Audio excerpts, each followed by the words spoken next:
wakakura nokuti munhu takatorerwa mapisi ayo wakagobora varume vedu vachangouya kubva kwatanga tiri mumabasa. Gore noti ndoda kuti ndiise futi ndoda kutora munda ndipewa mwana ndiri kuda shirikadzi ngadzibe dziendi. Handifunga kuti kana naivo waimbozviitawo dai varume vedu vari vapenyu havasambosvika pakudaro. Apa kwakutongoshungurudza kwokuti ende kuti varume vedu vakaita sei wakafa. Pakurarama kwakadai kungoti kana uri munhu wokutongwa iwe usisina wako waunaye ipapo unongoteedzera mitemo iri kutaurwa ipapo.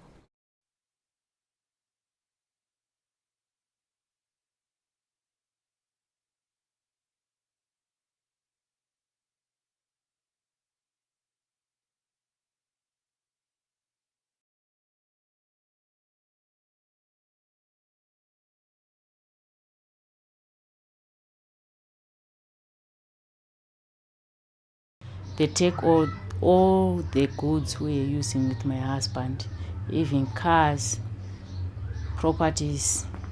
They left me with nothing. Marriage certificate inogona protect pane dzimwe nguva.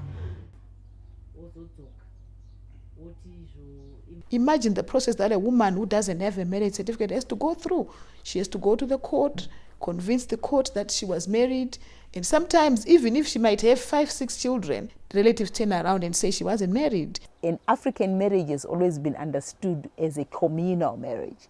It used to work when it was being understood that if the husband dies, what the other family members are doing in coming in is to take responsibility. However, that has now been changed because of greed, because of the general changes that have happened in society.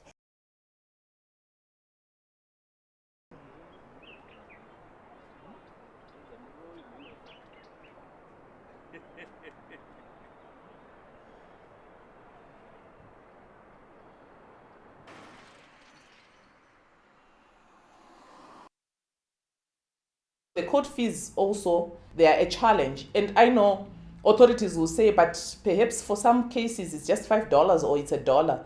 But for the groups that we're talking about, the groups that we interact with, the rural population, and even some of those who are in the urban areas, they are not able to raise the $1 or the $5 that we're talking about. So I think it's one area again that then hinders access to justice.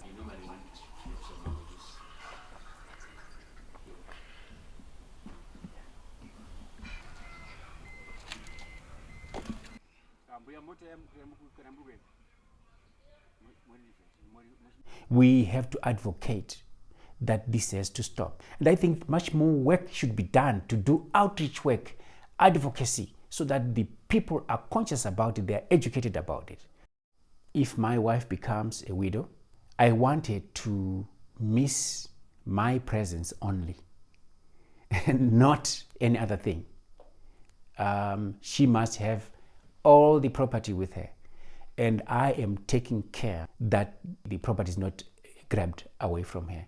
The registration of the house and the car is under her name. Each year, thousands of widows across Zimbabwe have their property grabbed by their husbands' relatives. They lose their homes, they lose their fields, they lose everything. A widow would need to prove that she was married in order to be able to fend off relatives' property grabbing in courts. Estimates are that up to 70% of marriages in Zimbabwe are unregistered customary law unions. Widows in Zimbabwe need to have access to information about their rights to property. They need to know about ways that they can defend their property through the court system if someone tries to grab it from them. And the government needs to make registration available for marriages of all types.